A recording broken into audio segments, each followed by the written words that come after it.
Bonjour à toutes et tous, merci d'être présents parmi nous et bienvenue. Donc nous allons, vous proposer, ce jour donc un webinaire pour une durée d'1 heure, de 11h30 à 12h30. Un webda intitulé donc «L'agriculture à la convergence des transitions». Je vais vous mettre le petit slide. Hop et là, voici. Donc ce webda, donc numéro 2 d'un travail partenarial que je vais vous représenter juste après. Dans un premier temps, je vous présente les intervenants, donc qui vont pouvoir venir nous éclairer sur le sujet et répondre donc à ce questionnement sur cette convergence des transitions sur l'agriculture. Donc Monsieur Cordel, chargé de projet numérique, Chambre régionale d'agriculture de Normandie. Madame Pascaline Bellier de Fromont, donc chargée de mission régionale emploi formation à la FRSEA. Martine Allard de Muis, donc directrice régionale Hauts-de-France et Normandie au Capiat, et Monsieur Frédéric Regour, directeur du campus agricole de Vire. Donc nous allons, au cours de cette heure, avoir l'intervention successive de ces 4 intervenants pour nous éclairer justement sur cette problématique de la convergence des transitions concernant le champ de l'agriculture. Préalablement à cela, je tiens à recontextualiser donc l'objet de ce webda, donc web d'analyse. Donc il fait suite à un travail partenarial donc entre le CARIF, OREF de Normandie et Transition Pro Normandie.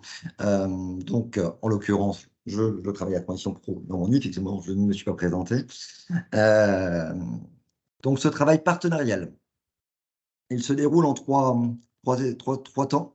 Un premier outil de veille, donc on est bien sur une veille prospective emploi et compétences, avec l'objectif de pouvoir éclairer les professionnels emploi formation de la Normandie. Donc sur un premier outil, donc avec un outil Scoopit. Donc c'est un outil qui vient agréger différentes littératures sur la toile, sur le net. Et donc nous pouvons sélectionner et thématiser donc cette littérature que l'on va ensuite retranscrire et diffuser via une newsletter mensuelle, donc chaque vendredi. Donc on repère et on diffuse donc la littérature identifiée sur le mois, sur la thématique prospective emploi formation. Ensuite, dans le cadre de cette recherche de plus-value de veille justement, pour pouvoir la mettre en valeur, nous éditons ce que nous appelons une lettre d'A, donc la lettre d'analyse.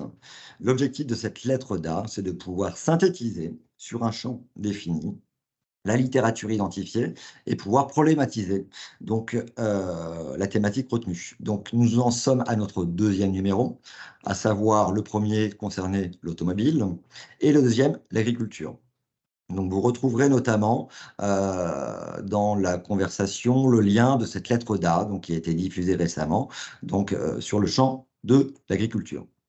Et en écho à cette lettre d'A, donc notre présence aujourd'hui et la présence entre autres des 4 intervenants, nous souhaitons donc mettre et faire écho à cette lettre, faire un webinaire avec l'objectif de donc justement de problématiser et d'aller un petit peu plus loin sur cette littérature, cette écriture et de pouvoir vous faire part justement des problématiques, des enjeux sur la thématique définie, donc à savoir l'agriculture, avec une vision prospective, emploi et compétences.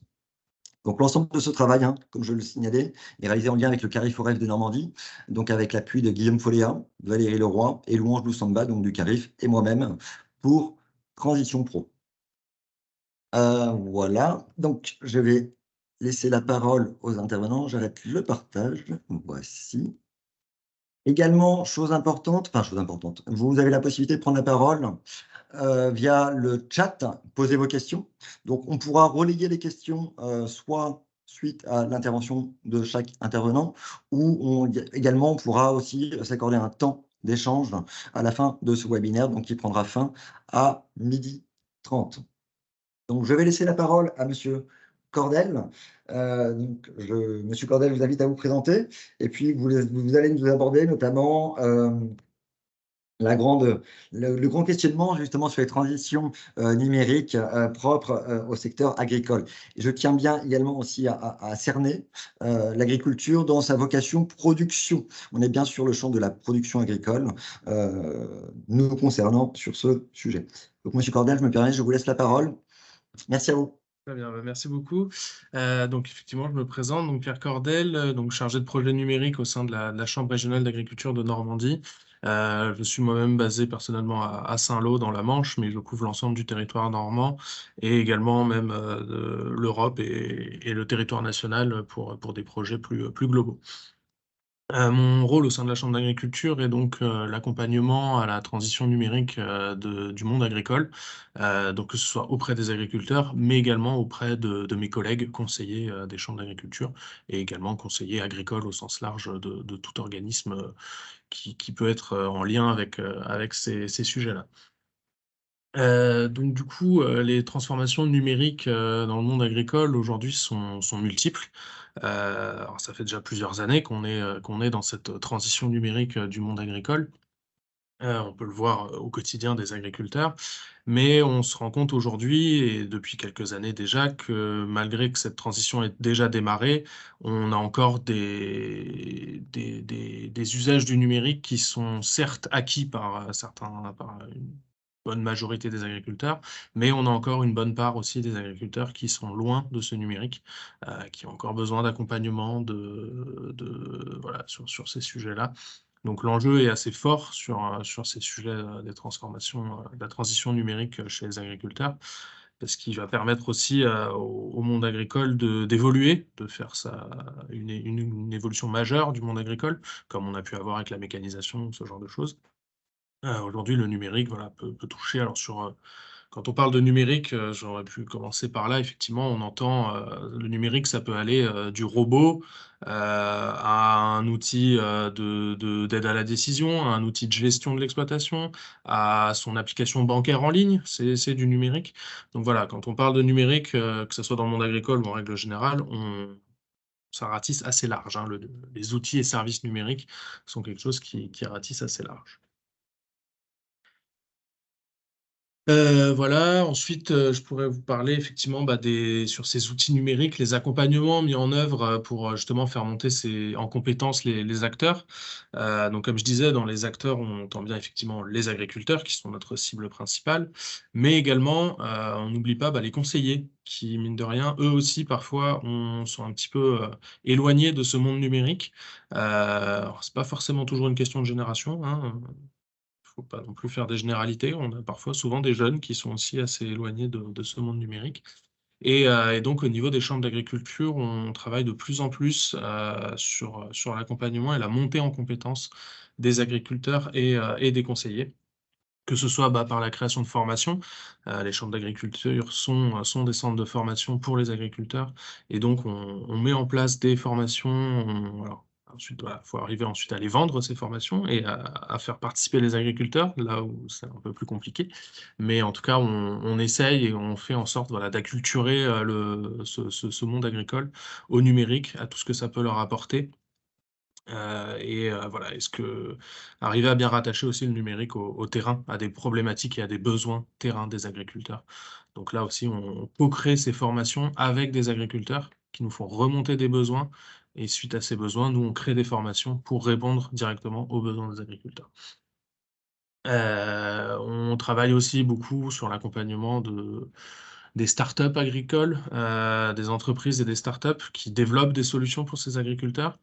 Donc, souvent, bah, ces startups nous identifient bien comme un acteur majeur et donc viennent nous voir pour nous demander justement de l'aide, dans la co-création de leurs solutions en disant que voilà, nous on a eu cette idée-là, elle paraît bien sur le papier, mais on veut être sûr qu'elle corresponde aux besoins des agriculteurs. Donc est-ce que vous pouvez nous mettre en relation avec des groupes d'agriculteurs pour qu'on travaille avec eux et qu'on crée vraiment la solution qui corresponde à leurs besoins, heu, sur le terrain et que du coup, voilà, cette solution soit vraiment utile aux agriculteurs. On a également aussi, donc au sein des chambres d'agriculture, on a embauché des conseillers numériques dans le cadre du plan de relance, de l'État, pour justement aussi aller aider ces agriculteurs dans des problèmes plus quotidiens. Que ce soit, bah, création d'une adresse mail, utilisation d'un ordinateur, envoi de fichiers et cetera et notamment, bah, dans le cadre des formations, vous connaissez sûrement peut-être les formations Vivea, le fonds de formation Vivea, qui permet aux agriculteurs voilà, de monter en compétences et sur lequel ils ont accès à des formations depuis maintenant, je crois un peu plus d'1 an et bah, pour pouvoir accéder à ces fonds Vivea et bah, il faut absolument envoyer, des documents par mail. Et donc, on a certains agriculteurs qui étaient un peu démunis et qui nous ont contactés en disant, bah voilà, j'ai fait une formation, mais Vivea me demande une confirmation par mail. Or, je n'ai pas d'adresse mail. Est-ce que vous pouvez m'aider à en créer, etc. Et donc, du coup, on est rentré dans cette démarche avec les conseillers numériques pour aider ces agriculteurs à, du coup, s'approprier ces outils numériques qui paraissent basiques pour tout le monde, mais qui, voilà, ne le sont pas forcément pour tous. Et donc, voilà. Et puis, bah, effectivement, au niveau des difficultés rencontrées, alors, quand on arrive, quand on vient parler avec les agriculteurs avec le prisme, où on arrive directement avec le numérique, en brut comme ça, généralement, la majorité des cas, on a quand même un braquage des agriculteurs.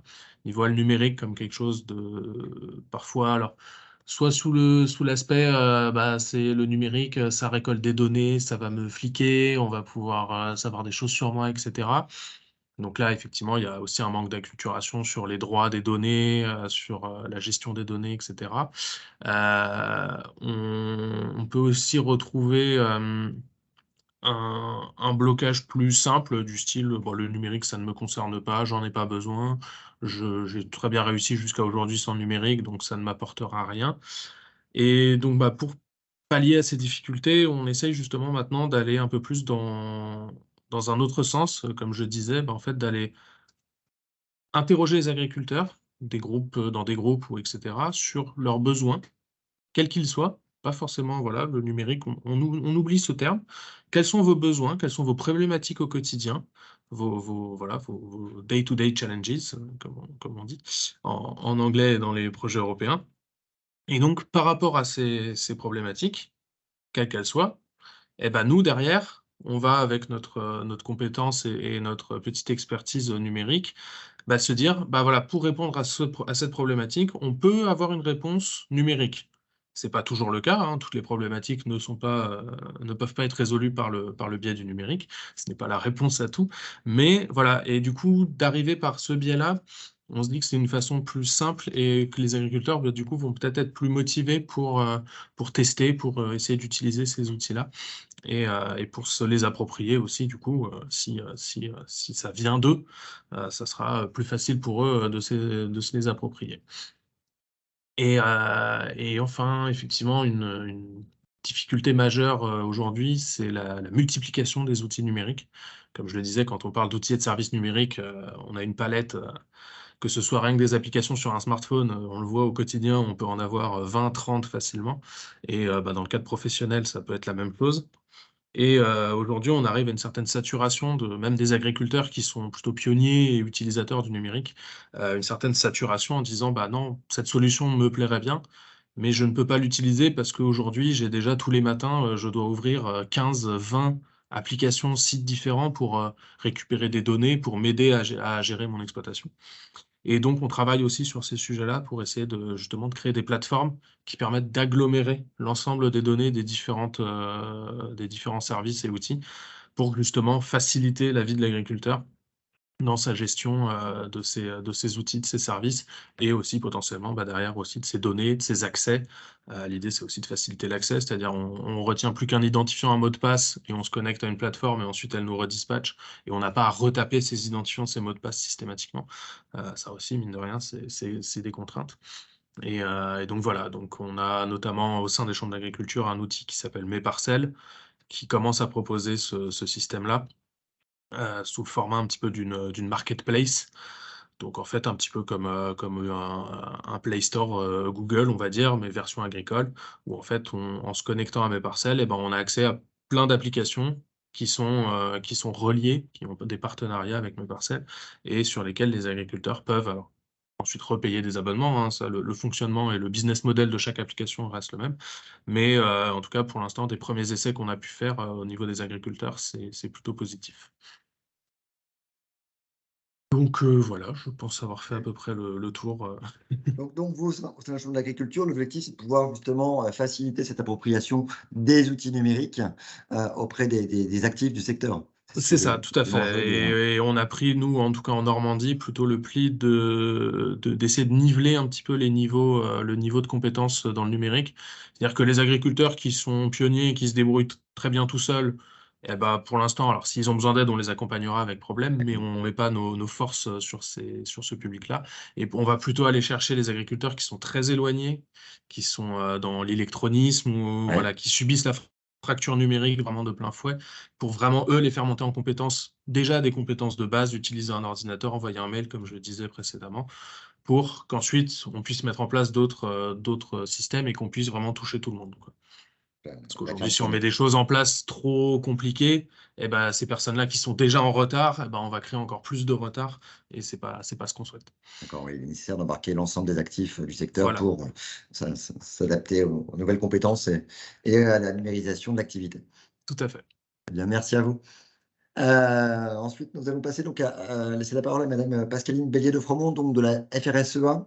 Et donc, nous allons plus aborder les questions organisationnelles, identifier un petit peu la vision de la Fédé, notamment dans les changements et transformations à venir.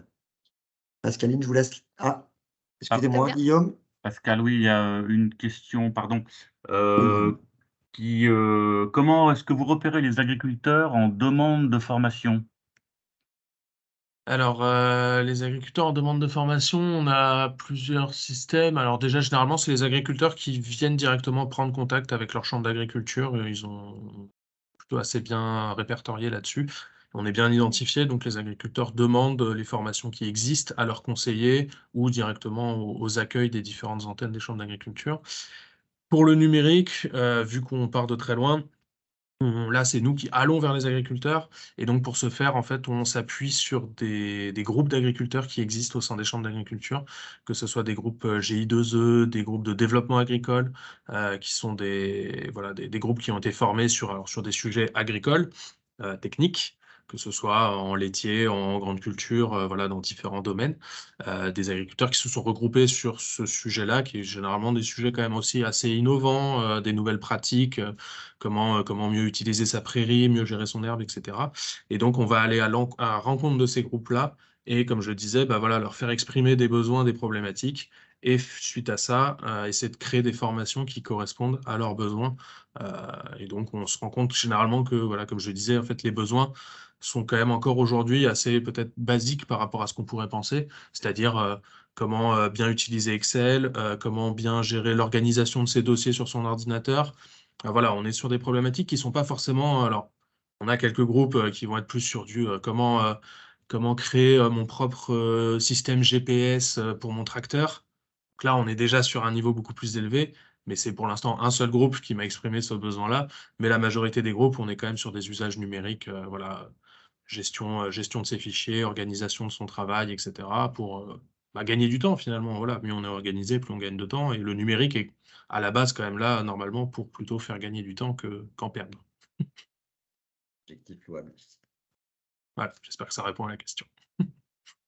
D'autres questions, Guillaume? Non, pas pour le moment, Pascal. Ok, très bien. Merci, ça a répondu à la question, hein, manifestement. Parfait. Merci à vous. Oui, il y avait un OK dans le chat, donc c'était bon. Pascaline, je vous laisse la parole donc, pour que vous puissiez donc, présenter, vos actions, entre autres, hein, au sein de la FRSEA. Très bien, bah, merci Pascal. Donc moi, je suis Pascaline Bellier de Fromont. Donc je suis chargée de mission emploi-formation à la FNSEA, donc et mis à disposition de la région Normandie, donc au sein de la FRSEA, donc Fédération régionale des syndicats d'exploitants agricoles. Donc c'est le syndicat majoritaire et le syndicat de branche également, juste un petit peu de contexte historique, donc représentatif au niveau de l'emploi, puisque c'est mon domaine de compétences pour notamment représenter les agriculteurs au niveau de la production agricole et les engager sur des conventions collectives et des accords de branche. Donc, mes missions principales, donc, c'est tout ce qui va avoir attrait au domaine de l'emploi au sens large, que ce soit la promotion des métiers, l'accompagnement des agriculteurs en matière de conseil, donc le conseil droit du travail, le conseil RH également, et puis l'accompagnement eh bien, de nos négociateurs, donc dans les différents départements et en région, bah, sur notamment les conventions collectives de travail et les accords de branche. Voilà. Donc j'axerai mon propos ici, davantage sur, l'organisation du travail, l'emploi. Est-ce que, la branche et d'autres partenaires agricoles, eh bien, mettent en place pour essayer d'enrayer le déficit d'image, comment dire? Des difficultés, de recrutement qui ne sont pas forcément spécifiques à l'agriculture, mais que nous retrouvons ici, et donc vous partagez un petit peu, nos méthodes, notre vision des choses et ce que l'on va mettre en place très prochainement.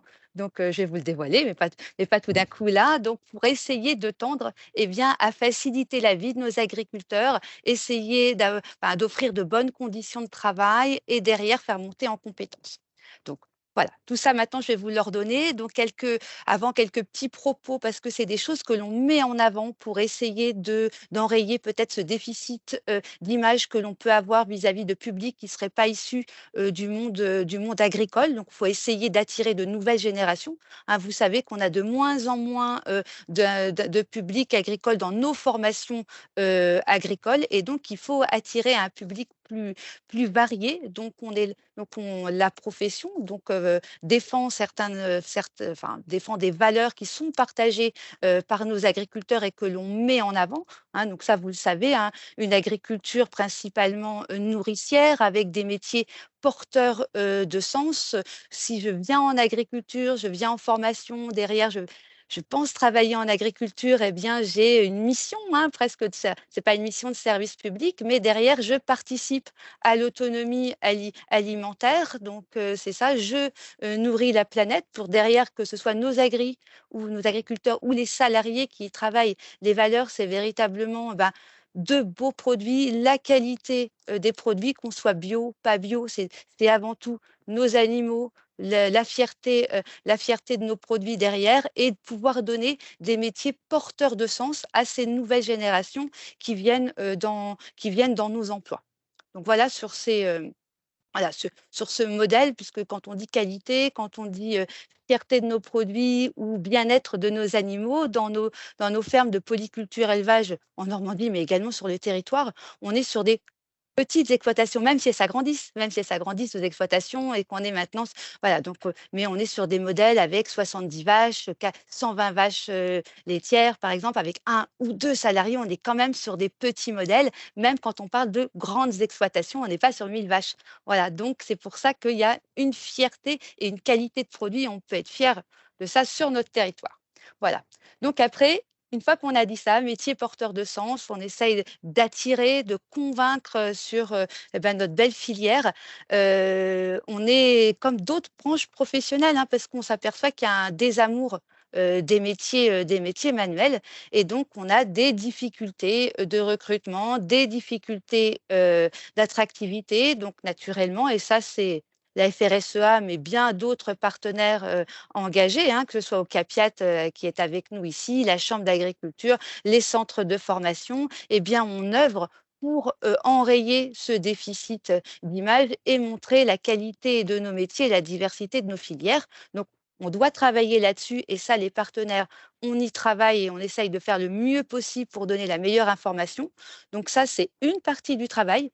Et voilà, et là, c'était le cœur de mon propos. Mais la deuxième partie également, c'est qu'il faut nos agriculteurs, ce sont avant tout des producteurs. On est bien d'accord. Et donc, il faut qu'ils arrivent à passer cette marche de je produis des super produits à je deviens, alors ils n'aiment pas parfois ce mot, hein, un responsable ressources humaines. Et en effet, ils gèrent des animaux, des cultures, des produits, de la matière, mais aussi de la ressource. Et si on veut derrière montrer qu'en agriculture, il y a on offre de bonnes conditions de travail, il y a le respect c'est normal, des conventions collectives, de la réglementation, qu'on va vers une qualité de vie au travail, eh bien, il faut que nos employeurs, enfin voilà, eh bien, se saisissent, de cette dimension ressources humaines et investissent ces compétences. Voilà. On ne passera pas par, c'est bien, on pourra très bien communiquer sur nos métiers, mais derrière, il faut aussi que nos agriculteurs, eh bien, donnent envie et défendent une certaine marque employeur en agriculture. Voilà. Et donc pour ça, pourquoi? C'est pour, recruter plus facilement, donc leur faciliter la vie, Voilà. Et puis derrière, stabiliser les emplois et fidéliser nos salariés. Parce que derrière, on va leur donner un projet de vie, un projet d'évolution professionnelle. Et donc, certains partenaires engagés, nous avons un contrat d'objectifs avec la région Normandie, notamment, et nous allons expérimenter très prochainement, hein, cette, grande action, grande idée qui, nous espérons tous, va amener cette progression en matière RH. Eh bien, nous allons lancer, un label emploi. Donc une labellisation, de nos entreprises, donc qui vise finalement à faire prendre conscience à nos agriculteurs des enjeux de véritablement pénétrer ces ressources humaines pour offrir, eh bien, des perspectives d'évolution et puis faire monter en compétence tout simplement, la performance de nos entreprises. Et cette labellisation, donc je pourrais vous en parler pendant au moins 1 heure, mais mon propos, voilà, doit être restreint, donc je vais essayer d'aller à l'essentiel.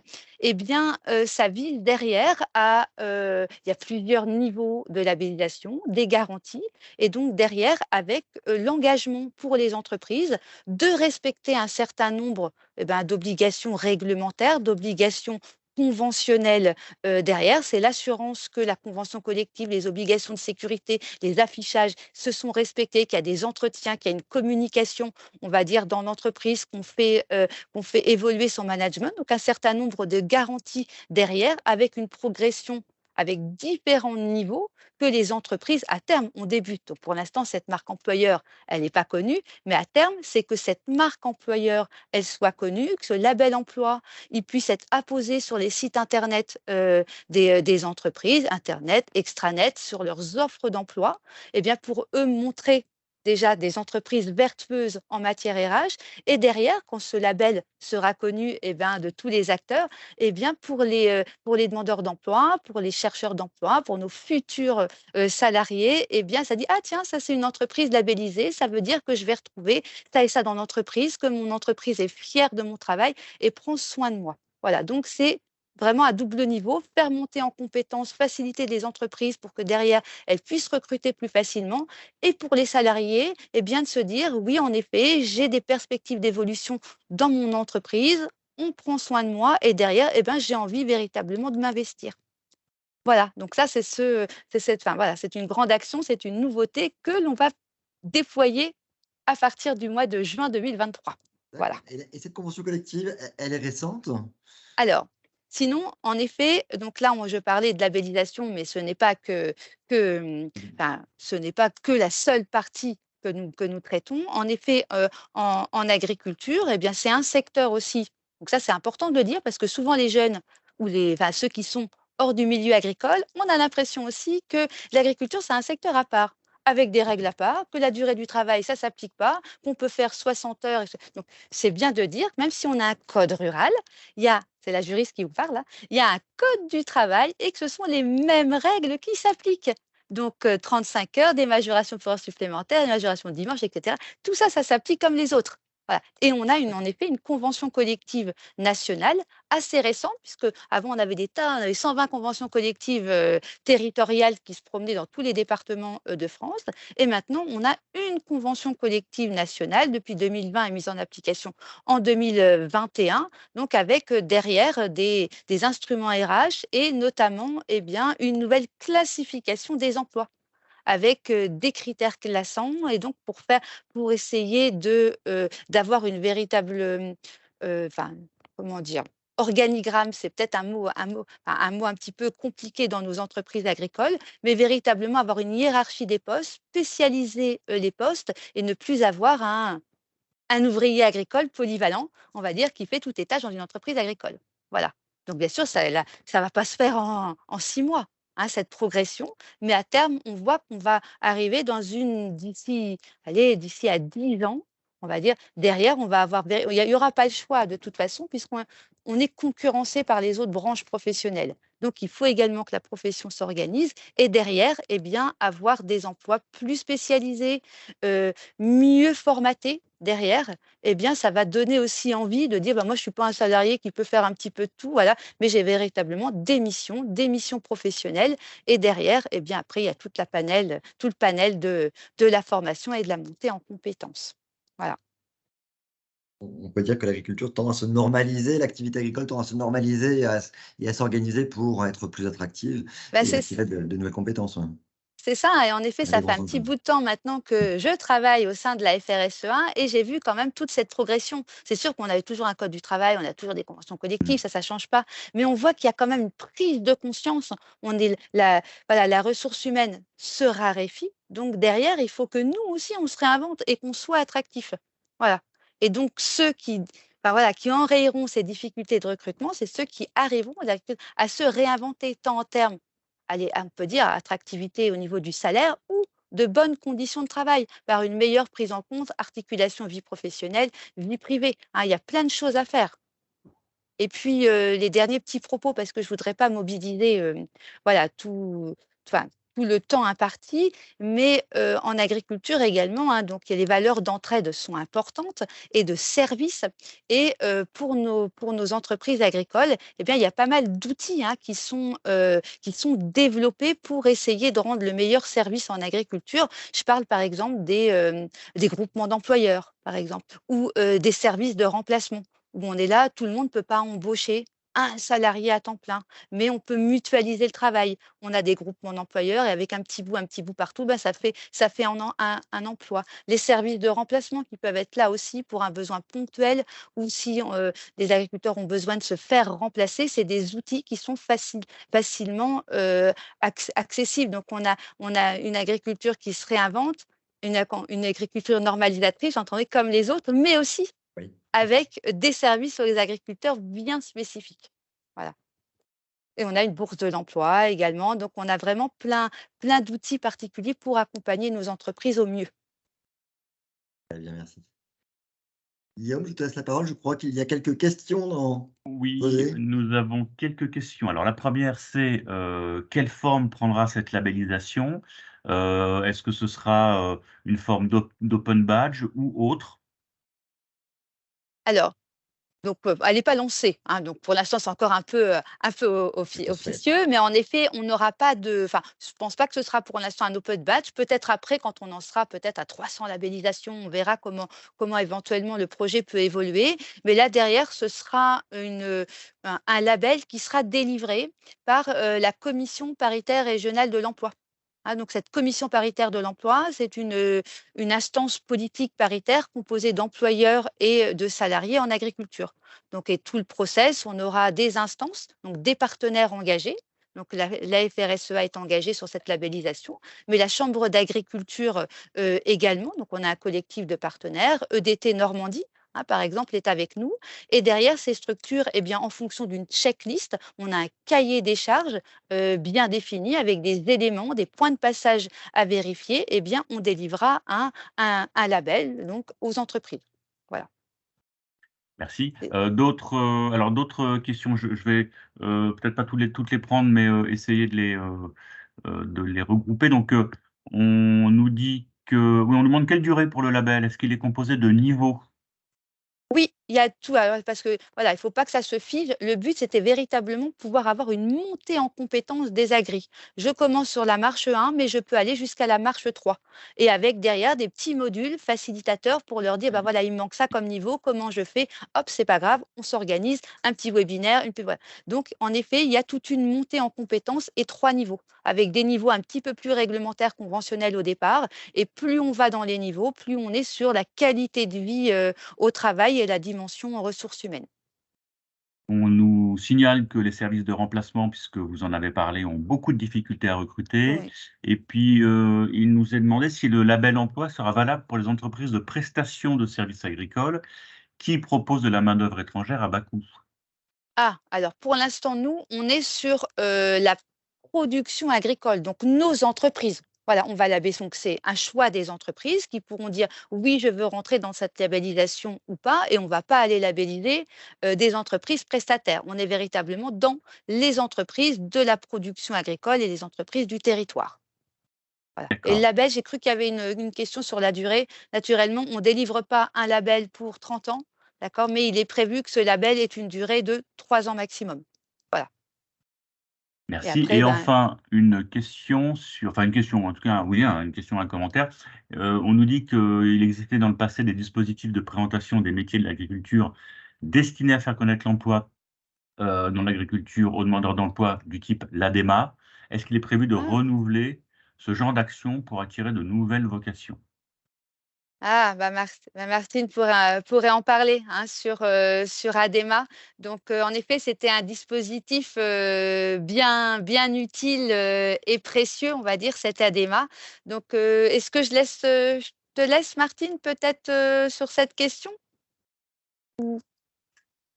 Ça permet peut-être, Excuse. Pascal, de faire la Ça fait une transition. transition? Voilà. Exactement, je vois que le temps passe et qu'on va être pris par le temps. Donc, je vais Oui, laisser la merci. parole à Martine Allard, justement, d'Ocapiat, donc qui va nous présenter un petit peu comment Ocapiat, justement, accompagne ces transitions en cours dans le secteur agricole, notamment au regard d'un nouvel arsenal et outils mis en place par des lois récentes, entre autres. Voilà, donc Martine, je vous laisse la parole pour que vous puissiez répondre éventuellement Oui, à la première question, puis ensuite pouvoir présenter votre accompagnement auprès des adhérents d'Ocapiat et entre autres des acteurs de tout l'agriculture. à fait. Merci beaucoup, Pascal. Donc, Martine Allard-Demuys, directrice régionale pour Ocapiat pour les régions Hauts-de-France et Normandie. Donc, avant de vous présenter ce que c'est effectivement Ocapiat, très brièvement, je vais répondre à la question qui était posée là sur le dispositif ADEMA. Il faut savoir que notre conseil d'administration a décidé dernièrement de mandater un cabinet conseil qui est Coessence, de manière à justement faire une petite étude, une analyse des différentes démarches innovantes qui ont été mises en place ces dernières années pour justement travailler sur les problématiques de recrutement notamment. Et dans ce questionnement, il y a effectivement la démarche ADEMA qui est donc reprise. Et donc là, c'est en cours de lancement. Justement, on est en train de recenser, si parmi les personnes qui nous écoutent le souhaitent, on est en train de repérer, de recenser des entreprises ou des structures qui aimeraient pouvoir en échanger avec ce cabinet, avec Coessence, de manière justement à ce qu'il puisse faire son analyse. Donc, n'hésitez pas à prendre contact avec moi si jamais vous êtes intéressé pour que, effectivement, au niveau de cette démarche, vous puissiez être contacté, ou si vous avez connaissance. Alors là, je m'oriente vers Pascaline par rapport à des entreprises qui souhaiteraient être interrogées. Voilà. Donc là, je ferme la petite parenthèse ADEMA. Il est vrai que depuis que j'ai pris mon poste et depuis que nous sommes au Capiat, j'ai beaucoup entendu parler de cette démarche. Donc, on croise les doigts pour qu'effectivement, il y ait une issue et que nous puissions travailler. Alors, ça n'aura peut-être plus le même nom, ça n'aura peut-être plus. Enfin, là, je ne prévois pas ce qui va découler de cette étude, mais en tout état de cause, le sujet est embarqué, comme on dit chez nous. Voilà. Donc, maintenant, pour parler par rapport. Alors, on m'a laissé le thème de la transition écologique, donc je vais m'y lancer. Alors, un vrai sujet. Alors, avant de vous en parler un peu plus précisément, présenter donc au Capiat. Donc, au Capiat, effectivement, c'est le résultat de la fusion de deux anciens OPCA FAF, ex-FAFCA et ex-OPCALIM, qui regroupe donc 50 branches autour de la coopération agricole, de l'agriculture, la production maritime, la transformation alimentaire et les territoires. Donc, vous voyez, je crois que nous sommes le deuxième OPCO à avoir autant de branches au sein de notre structure. Au niveau national, c'est 185 000 entreprises.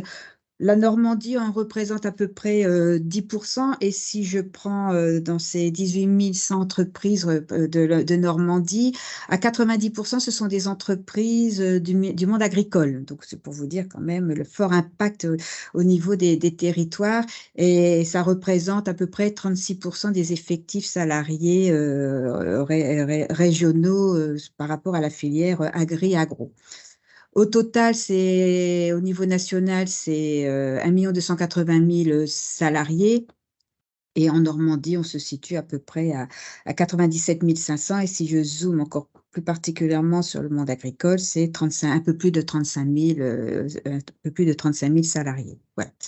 Alors, l'émission, très rapidement, d'un OPCO, c'est de soutenir le développement du recrutement par alternance, hein, que ce soit les contrats de professionnalisation et d'apprentissage, de développer également les compétences des salariés, hein, et des futurs recrues au sein de ces entreprises adhérentes, et également l'appui technique, accompagner les branches professionnelles dans la définition notamment de leur politique formation et de certification. Voilà. Alors, les principaux axes de l'offre de services au CAPIAT, nous avons donc tout un axe qui concerne l'appui conseil en ressources humaines, de manière à pouvoir justement effectivement évaluer les pratiques, mais également anticiper et diagnostiquer les futures opportunités et les besoins en formation. Nous avons tout un pan d'activité autour du développement de la compétence, donc former, développer et sécuriser les parcours des salariés déjà en poste, pardon, et puis faciliter le recrutement, l'embauche. Pascaline en a longuement parlé, dans la mesure où effectivement l'idée c'est de recruter, intégrer, insérer, fidéliser. Enfin, tout ça a été dit, notamment par le biais de la promotion de solutions innovantes et par le biais de l'alternance, justement pour arriver à endiguer un petit peu ces difficultés de recrutement que nous connaissons au sein de toute la filière. Ça ne concerne pas que la production agricole, mais également l'agroalimentaire, la pêche, enfin, toute la filière de notre secteur d'activité et bien d'autres extérieurs à notre secteur d'activité. Et tout ça pour travailler, comme l'a dit également Pascaline, sur l'attractivité marque employeur. Et puis, le dernier clin d'œil dans l'offre de services pour faire justement la transition par rapport à la thématique que je vais vous présenter, c'est tout ce qui est le développement des services en ligne, puisque à plus de 99% aujourd'hui, les services au CAPIAT sont en mode dématérialisé. Tout à l'heure, Monsieur Cordel parlait de l'opérateur Vivea pour les exploitants agricoles non salariés. Nous, c'est pareil, on doit travailler sur le monde, enfin sur toute la dématérialisation, et en interne d'ailleurs, pareil, on n'imprime plus de manière justement. Donc c'est le petit clin d'œil à la transition écologique, y compris chez nous en interne. Voilà. Alors, on m'a interrogé effectivement sur l'écologie, la posture, les orientations de l'OPCO par rapport à cela. Alors effectivement, le point d'entrée, c'est la loi climat et résilience, hein, cette loi qui date du 22 août de 2021 et qui a été, comment dirais-je, mis en place suite justement au constat d'avoir une grande difficulté, d'avoir une vision un petit peu d'ensemble et assez précis sur les évolutions en matière de transition écologique. Alors, on en parle, c'est une grande thématique, hein. Tout à l'heure, on parlait de la transition numérique, la transition écologique. On voit à peu près, bien évidemment, ce à quoi ça correspond, mais dans les finalités et l'opérationnalité des choses, on va dire qu'on débute un petit peu par rapport à cela. Donc, et donc, cette loi a confié aux OPCO la mission d'informer les entreprises sur ces enjeux de changement climatique et de les accompagner dans leurs projets d'adaptation à la transition écologique, et notamment en les aidant à l'analyse et à la définition de leurs futurs besoins en compétences en la matière. Alors, pourquoi cela a été dévolu aux OPCO en raison notamment de notre positionnement, puisque déjà nous sommes en appui technique des branches professionnelles, comme je vous l'indiquais précédemment. Nous avons dans nos missions propres et originelles des actions d'information, de sensibilisation et d'accompagnement sur l'accès à la formation professionnelle. Et en plus, effectivement, nous avons aussi un service de proximité au niveau des TPE-PME, puisqu'Ocapiat, à ce jour, dispose de 17 implantations de proximité, hein, avec des conseillers entreprises qui donc sont présents là pour accompagner les entreprises. Il y en a 13 sur le territoire hexagonal et 4 en Outre-mer, puisque nous sommes également en Outre-mer. Alors, cette loi climat et résilience par rapport aux OPCO, il y a 5 grandes recommandations opérationnelles déclinées en 5 grandes orientations. L'une d'elles, la première, c'est de faire de la transition écologique un projet d'entreprise et un projet collectif stratégique au sein de l'OPCO. Notamment de construire une analyse transversale avec l'ensemble des branches professionnelles et notamment d'en mesurer les impacts sur les différents métiers. En troisième position, l'idée, c'est de parvenir aussi à avoir une vision fine et dynamique au niveau du territoire, de manière à pouvoir proposer des accompagnements de proximité. En quatrième orientation opérationnelle qu'il est demandé, c'est de fixer des engagements clairs entre les OPCO et l'État en la matière. Vous savez que les OPCO sont soumis à une convention d'objectifs et de moyens définis au niveau avec l'État, où effectivement un certain nombre de missions et de priorités sont définies, et la transition écologique en fait partie, en tout cas fait partie d'un des indicateurs que nous devons suivre. Et en cinquième orientation, c'est de mettre un petit peu en cohérence toutes ces politiques environnementales et les politiques relatives au développement des compétences. Alors, par rapport à Ocapiat, hein, et cette mise en œuvre de cette loi résilience climat, effectivement, par rapport aux nos orientations stratégiques 2023 et 2025, il est clairement stipulé que Ocapiat va tout mettre en œuvre, contribuer au développement des compétences, à l'accompagnement des secteurs professionnels et des entreprises par rapport à ces différentes mutations, donc écologiques, bien évidemment, mais pas que, également numériques et technologiques.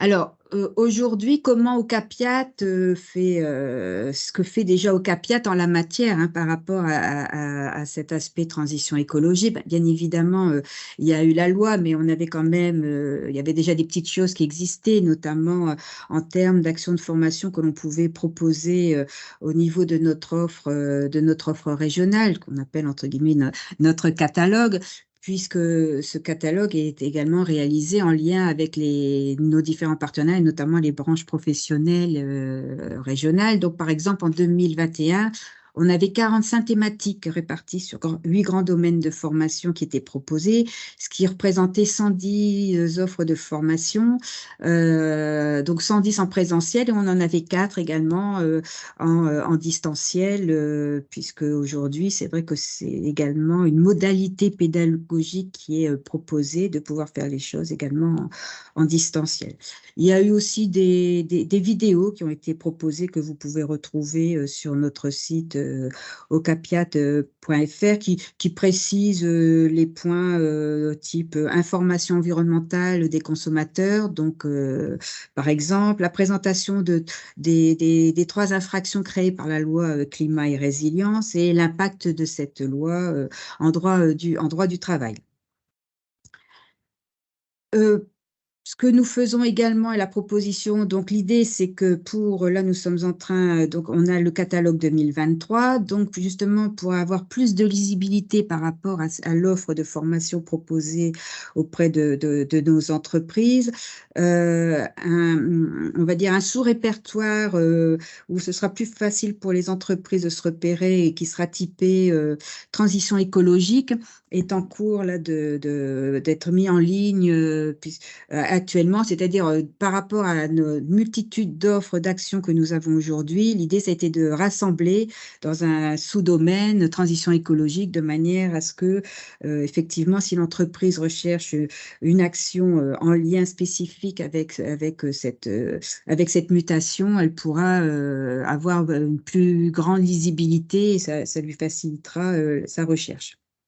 Je me permets, Oui, en tant que maître du temps. oui. Oui, donc en fait, il y a une sorte de catalogue proposé d'offres de formation, fléchées transition écologique. En 2-3 mots, c'est quoi ce type de formation? On est sur, la gestion des ressources, gestion de l'eau, il y a Oui. on est sur ce type Ça peut de être aussi par rapport un peu de la méthanisation. Alors, ça dépend des d'accord, régions, puisqu'on le définit et ça dépend des priorités, mais vous avez effectivement tous ces aspects-là, la gestion de l'eau, les biogaz, la méthanisation, et puis d'autres thématiques. Alors, c'est pas encore en ligne, enfin, toutes les actions sont en ligne, mais le sous-répertoire fléché transition écologique, ça doit se faire là, dans les prochains jours.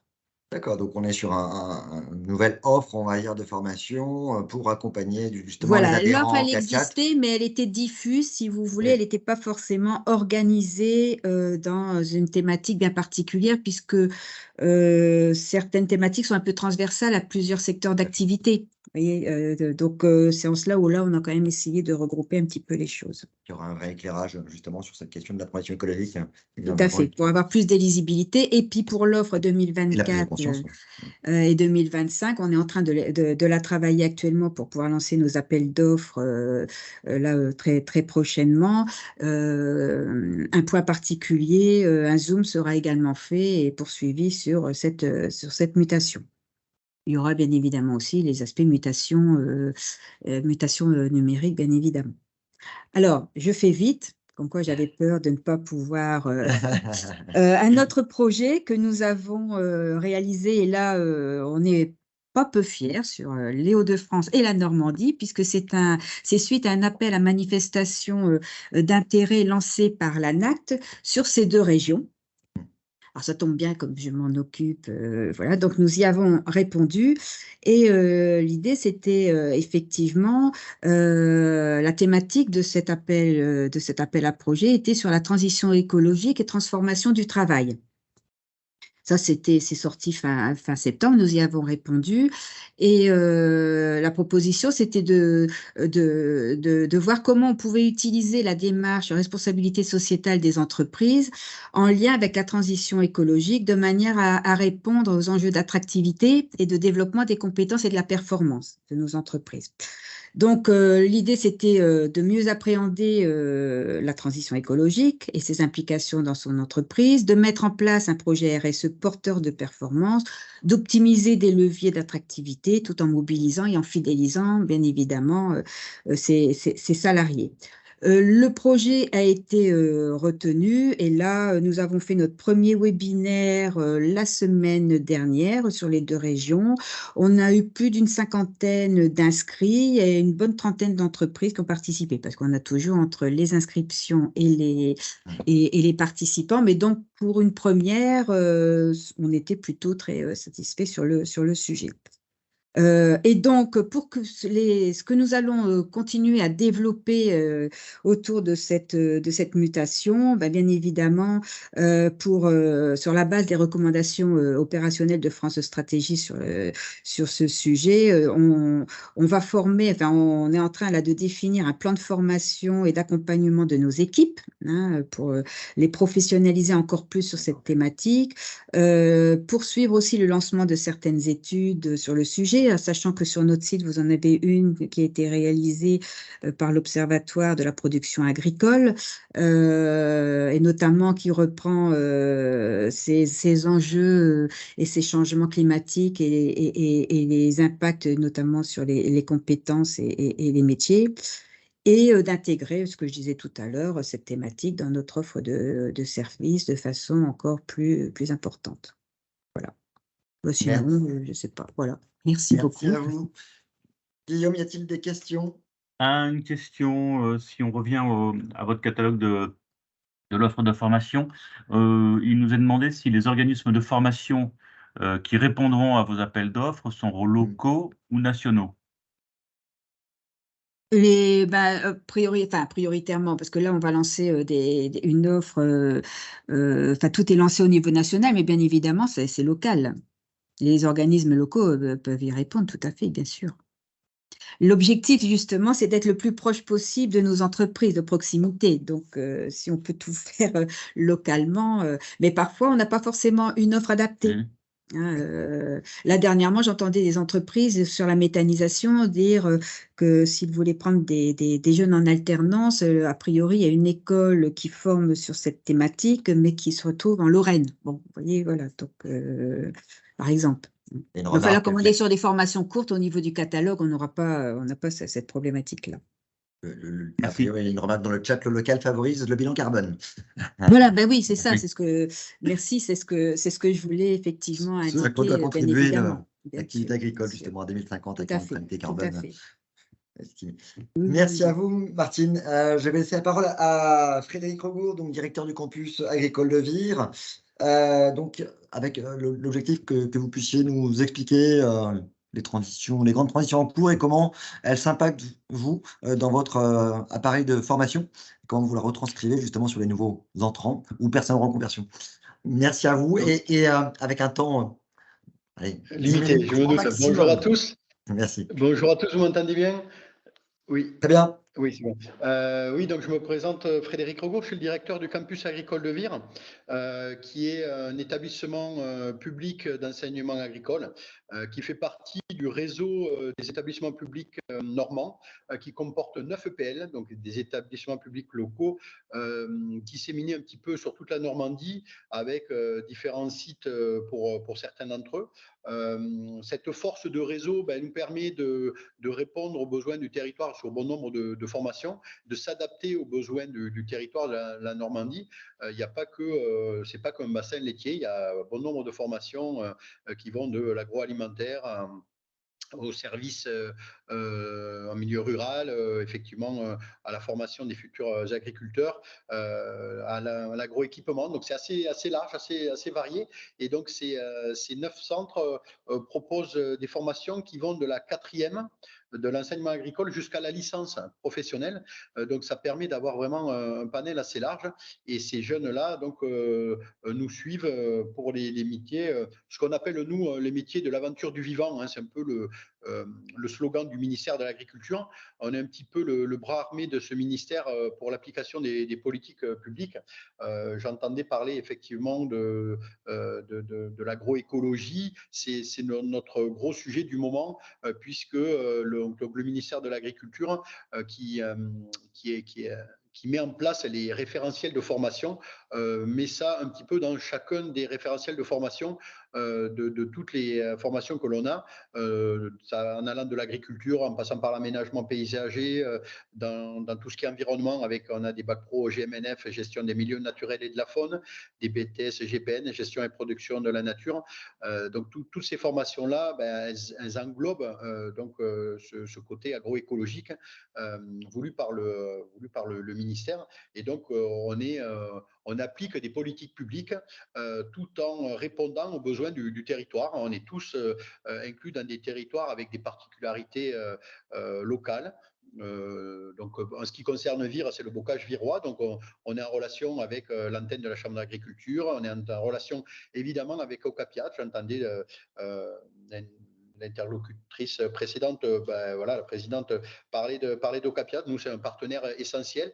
Et je crois qu'on est plusieurs autour de la table pour remonter les formations qui sont nécessaires au territoire. Et je trouve que c'est fait de façon intelligente et constructive.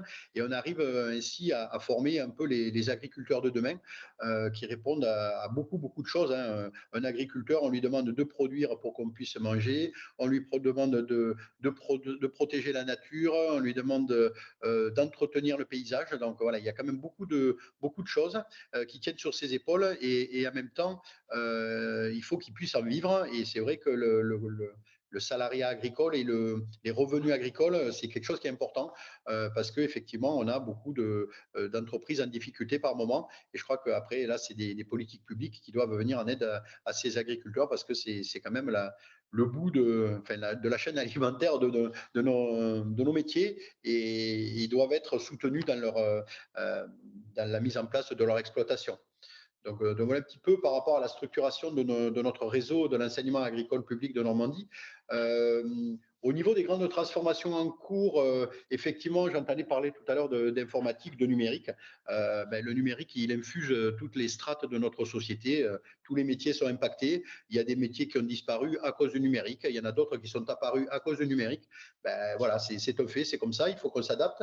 Ceci dit, dans l'agriculture, l'apparition de ces nouvelles technologies, on peut parler de drones, par exemple, de gestion d'images satellites pour les parcelles. On peut parler de robots de traite, de caméras de surveillance. Il y a tout ce qui est agroéquipement, les tracteurs autonomes qui sont pilotés par satellite. Pour le moment, on a un peu l'impression que c'est de la science-fiction. Finalement, ça va arriver très, très rapidement à ne plus être de la science-fiction et être le quotidien de nos agriculteurs. On est en train, par exemple, au lycée, de mettre en place des boucles de détection de chaleur. Ça ne parle pas à tout le monde, mais un agriculteur qui a ce système en place, sur son téléphone, il a la détection de chaleur, et plutôt que d'aller voir tous les soirs quelle vache est prête à inséminer ou autre, il a sur le téléphone. Il fait juste que transmettre à l'inséminateur et ils prennent un rendez-vous. Et donc, il y a un gain de temps et un gain d'efficacité auprès de son troupeau. C'est un exemple tout bête, mais qui fait gagner un temps énorme.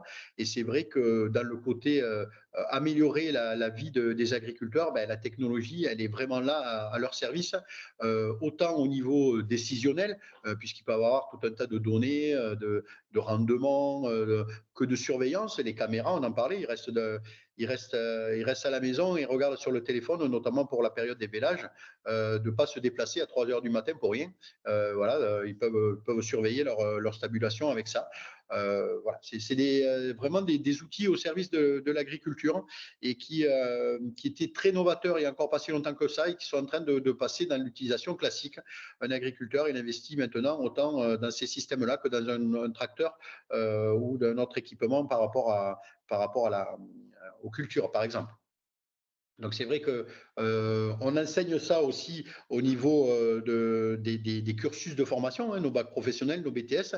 Ils ont des heures d'informatique. Enfin, c'est même pas de l'informatique, c'est des heures, ce qu'on appelle team, technologie, informatique et multimédia, où ils gèrent des systèmes d'information géographique, ils gèrent une page Internet s'ils veulent faire de la vente à la ferme, ils gèrent des logiciels de comptabilité. J'entendais parler tout à l'heure des logiciels professionnels du type Mes Parcelles, qui permettent les déclarations PAC et autres. Et ça, c'est leurs outils quotidiens. La dématérialisation, elle est en place, et tant mieux. C'est-à-dire qu'on n'a plus de gros formulaires papier. Il peut en rester quelques-uns, mais maintenant, tout se fait quasiment dans le numérique. Et ça, la formation initiale les forme à ça, à s'adapter aux outils professionnels. Je parle à Milkclick, par exemple, qui nous permet de voir notre production laitière, la qualité de nos analyses laitières, voir où on est par rapport au taux butyrique et autres indicateurs de qualité de notre production laitière. Donc voilà, c'est vrai que la technologie, elle est un petit peu partout. On peut aussi parler de mutation environnementale, hein. C'est un petit peu l'essence de votre webinaire de ce matin sur l'agroécologie et les transitions. Pour la petite histoire, le ministère nous a demandé, nous, établissements publics, de créer un événement à destination du grand public, un événement qu'on appelle le Printemps des transitions. C'est décliné différemment dans chaque établissement, mais ce Printemps des transitions-là a pour but de faire connaître au grand public tout ce qui se passe actuellement dans les exploitations agricoles et les nouvelles pratiques. En ce qui nous concerne à Vire, on a décidé de faire ça le jour de la fête de la nature, donc le 26 mai prochain, qui est un vendredi, et à cette occasion-là, on va faire venir un petit peu tous nos partenaires et ce qui se fait en agriculture sur le territoire. Je pense au CUMA, je pense au FRCIVAM, je pense aux agriculteurs qui ont des productions orientées durables, dira-t-on. En Normandie, l'herbe, elle pousse directement. Il y a beaucoup d'agriculteurs qui font de l'autonomie fourragère, l'autonomie alimentaire des troupeaux, leur credo. Et donc, c'est un peu l'idée de montrer au grand public qu'effectivement, on joue sur nos atouts nos atouts et que ce monde agricole, il change. Il y a tout ce qui est ressources partagées. Effectivement, un cours d'eau, quand il passe à travers des parcelles d'un agriculteur, ben, en amont et en aval, il est utilisé par les touristes pour la baignade, pour l'arrosage, pour tout ça. Et donc, l'agriculteur, il a une responsabilité supplémentaire. On parle de moins en moins d'intrants dans les parcelles, de traitements chimiques. Ben, on a une application là directe que effectivement tout le monde est impacté par les pratiques agricoles. Donc c'est d'un côté leur mettre beaucoup de pression et de l'autre côté il faut effectivement que les agriculteurs se rendent bien compte que c'est pas un outil de travail classique qu'ils ont entre les mains, c'est-à-dire leur terre et leurs troupeaux. C'est un outil qui sert un petit peu à tout le monde. On peut aussi parler de la pollution atmosphérique, etc. Et donc ils ont une grosse responsabilité. Il y a beaucoup de choses qui ont été mises en place. Pendant quelques années, il y a eu beaucoup d'agribashing.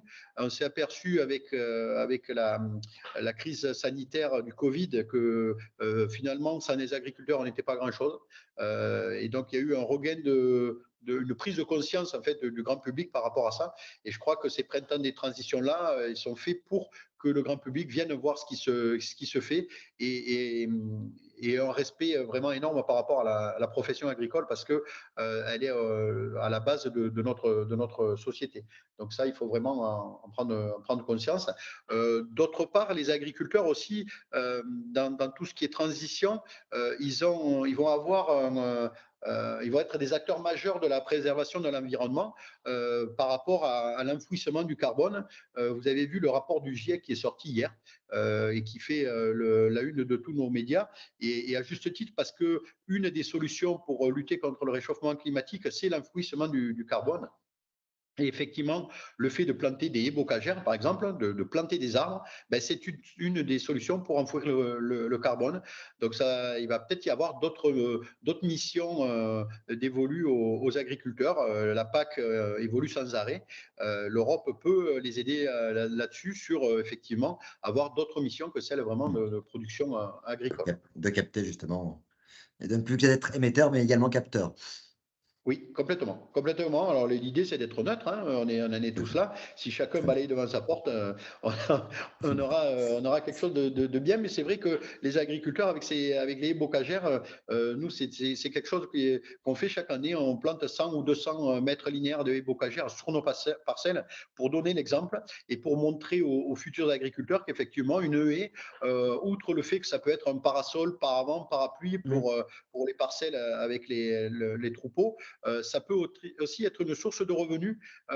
Pour la petite histoire, là, nous, on vient d'entretenir nos haies et on a eu une trentaine de stères de bois, trentaine de mètres cubes de bois à la vente qui sont un revenu non négligeable. Et puis, quand on voit la flambée de l'énergie, peut-être que le fait d'avoir cette énergie sous la main, on sera bien content d'avoir ça dans les années à venir. Donc, c'est vrai que c'est quelque chose d'aussi important. Je me permets 2 minutes avant qu'on déborde trop. Qu'est-ce que j'ai oublié? J'ai pris quelques petites notes, mais effectivement, par rapport à l'offre de formation qu'on nous demande d'adapter, on a un dispositif qui s'appelle Enseigner à produire autrement, qui est dans nos référentiels. Et effectivement, dans nos référentiels sont inclus vraiment de nouvelles pratiques, de nouvelles méthodes de production plus respectueuses de l'environnement. Donc, on essaie de le mettre en place. Après, vous savez comment ça marche. Il y a une certaine inertie entre le moment où on forme les jeunes et le moment où les pratiques sont mises en place sur le terrain. Mais ça avance, ça bouge énormément. Sur les 5-6 dernières années, il y a vraiment une accélération et une prise en compte des agriculteurs par rapport à cette nécessité de produire autrement, de réduire les pesticides, de réduire les antibiotiques sur les troupeaux, d'avoir d'autres productions plus respectueuses et adaptées au territoire. Le maïs, l'utilisation des tourteaux de soja, bien souvent, qui viennent de l'autre bout de la terre, c'est quelque chose qui est en forte diminution. Pourtant vers l'autonomie fourragère. Donc ça, c'est des scénarios qui sont étudiés. On fait participer grâce à la Chambre d'agriculture de Normandie, qui a en collaboration avec le département de Calvados, qui a mis en place une prospective sur l'agriculture en Normandie en 2040. Il y a tous les professionnels qui ont planché sur ceci en 4 ou 5 soirées débat et en sortie de ces scénarios des propositions d'action qui peuvent se mettre en place sur le territoire de Normandie pour améliorer la durabilité, la viabilité de l'agriculture. Et donc, nous, on fait faire la même chose à nos élèves, la même étude avec les mêmes scénarios, et on va faire à la fin une comparaison des propositions que vont faire nos élèves par rapport aux adultes. Donc, ça, c'est quand même pas mal. Et pour terminer, je dirais que l'agriculture, par rapport à l'agriculture demain au niveau sociétal, elle change un petit peu. Jusqu'à présent, on avait une agriculture plutôt familiale. Une exploitation agricole se transmettait de génération en génération. C'est plus le cas. Ça tend à différencier. Le salariat agricole arrive beaucoup. J'entendais parler tout à l'heure des services de remplacement, des groupes d'emploi. C'est exactement vers ça qu'on va. Et nous, on forme des jeunes pour pas forcément reprendre une exploitation. Il y en a qui le font. On a beaucoup d'éco-gestion par rapport à ça. Mais effectivement, au niveau du salariat agricole, ça devient de plus en plus. Et les services de remplacement pour laisser prendre des vacances aux agriculteurs ont vraiment beaucoup de mal à trouver des jeunes pour pouvoir y travailler.